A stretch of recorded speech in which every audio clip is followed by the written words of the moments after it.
What's happening, folks? Back with another reaction, back at long last with some more Thompson Twins. Indeed, shout out to all those following this deep dive for the patients. There's still a handful that have not had a reaction since before my 2-week holiday break, which wasn't really a break because I was doing all sorts of content during that time, but just not like the regular deep dive. So in any case, we are now back to Close to the Bone, 1987. Once again, shout out to Philip for sharing this and a great many other things. And the next tune is 20th Century.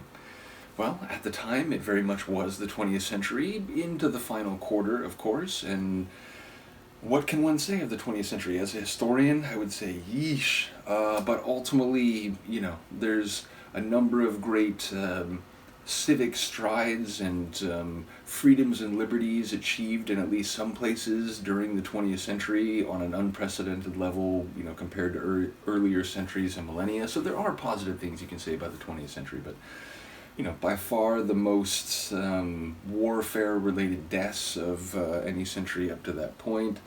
All sorts of sordid and unsavory events on large and smaller scales. So, yeah, as a historian, we just always look back at earlier decades and centuries and millennia and say, oof, it's interesting to read about and to study, but you don't want to live there, which is, again, I've talked about this before. When people say, like on a just kind of popular level, that like, oh, it'd be so cool to live in the 18th century and you could go see Mozart. It's like, yeah, but if you got sick, people would put leeches on you, or they like cut your arm and bleed you, and maybe you get an infection from that, and ultimately it gets really cold and there's not modern insulation and there's not a supermarket 5 miles away and you don't have light at night through electricity. You have to use candle. I could go on forever, but the point is, it's not easy to have historical nostalgia when you are a historian. But the 20th century is a very complicated century. It's getting to the point where it's more analyzable. Like when something is in the immediate, like it just happened, when it's in the short-term history, it's not easy to get super analytical because all the variables may not be evident. There may be ongoing processes. So how these things have played out, it's still a bit up in the air. So, but as we approach the end of the first quarter of the 21st century, the 20th century is perhaps a bit more accessible. However, this is again written in 1989, so. It's part of what it's talking about. I wonder what level or direction, is this about culture? Is it about geopolitics? Which anytime something is in the 80s, and by the time you get to the late 80s, the Soviet Union, it's unraveling politically and so on, and ultimately I feel like that could be part of the story here, although it's not a complete story. By the time you get to 89. Nevertheless, there's lots on the table, but with just that title to work with, it's only a framing temporally. I'll stop talking. We'll actually listen to the tune. This is Thompson Twins. The track is 20th Century, and it's on their 1989 album, Close to the Bone.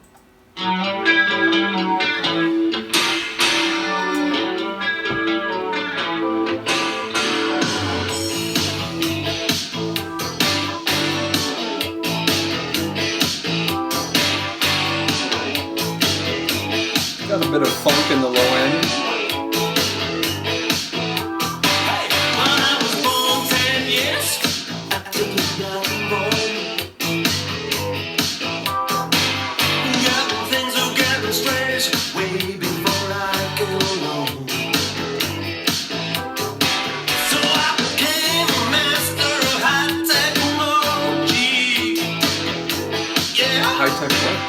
Then you came along. Did what you did to me. Heavens above, could this be love? We're living in the 20th century. Heavens above, what's below? I flip my wits against the sinking chips, but I still got the animal inside of me. I get a strange sensation, it's out of control. Playing close to the board, playing havoc with my soul. All the red lights are flashing, I can smell fire. I like the way you hit that vocally. With a flick of a switch, no, we can go even higher and higher and higher. Heaven's is more like a gauge than a switch.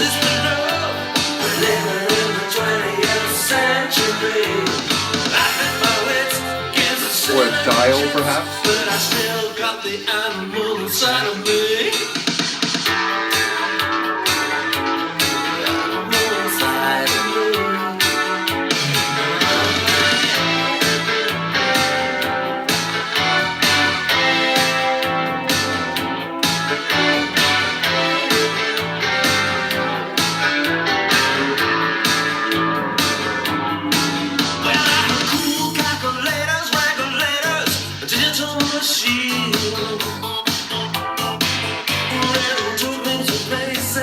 It's an interesting little... It sounds very 303-esque.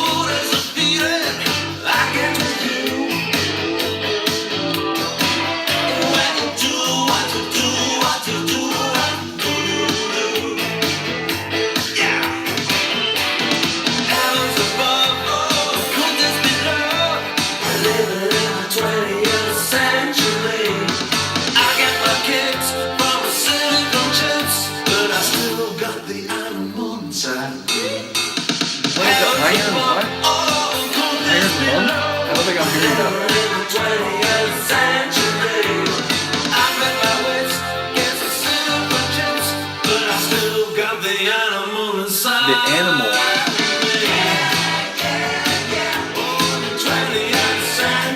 I like the other name is a like martial arts movie. 20th century. Hey, 20th century. Oh, high technology. It's the 20th century.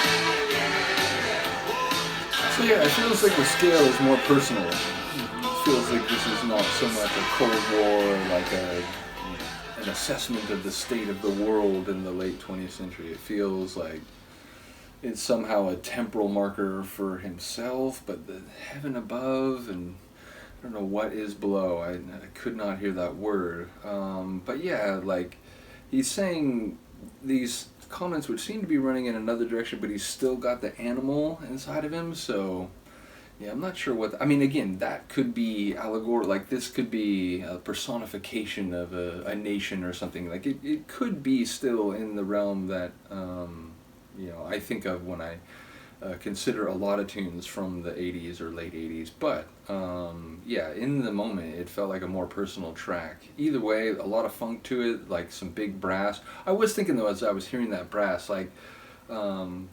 sometimes like a singular saucy saxophone to me is more appealing than kind of a big like larger like brass section type of adornment or accompaniment to the other, the main parts of a tune. So I enjoyed that brass, but I was thinking like, man, it'd be cooler if it was like I said, a saucy saxophone solo.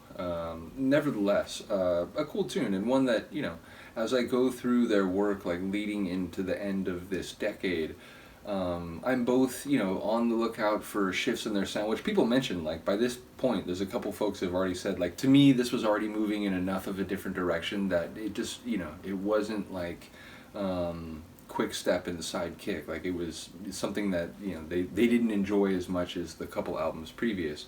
But so far, I'm having fun with this. It's got a funk to it. It's still got that sort of 80s feel. So, and his vocals, I'm glad I didn't forget this. His vocals in this one, and maybe one or two others on this album, feel like they're, pushing in some areas where he's like hitting some lines harder than I, think of when I think of the tracks from the previous couple albums. So I don't know if that was like a deliberate thing or if that was just more like, his voice, growing or evolving over time, which as I'm going through these deep dives, and especially a few deep dives where like Aha or Depeche Mode or Duran, where I'm hearing them over very long periods of time, like 4 decades or so, inevitably you do notice like differences in vocals. And I mentioned it in a reaction. I did a couple reactions to Annie Lennox's Holiday album, which is it like 2013, 2011. It's like early 2010s, and with the Eurythmics, I'm still like in the mid to late 80s. And and hearing her voice in that later context, like, damn, like, it's a different voice. Like, you know, it's still a fantastic voice, but it's a different voice. So, yeah, just noticing his vocals on this one as we went through it. So, in any case, shout out to Philip once again. As many people know, I'm going through a great many deep dives, so hopefully the next time we come back to Thompson Twins, it won't be as long as the previous gap was, which is funny, Into the Gap, right? Nevertheless, it will still probably be a couple weeks or so. So, in any case, I appreciate the patience with everything. Do let me know what you think of the tune. I will see you next time. I don't know what the delay was about there.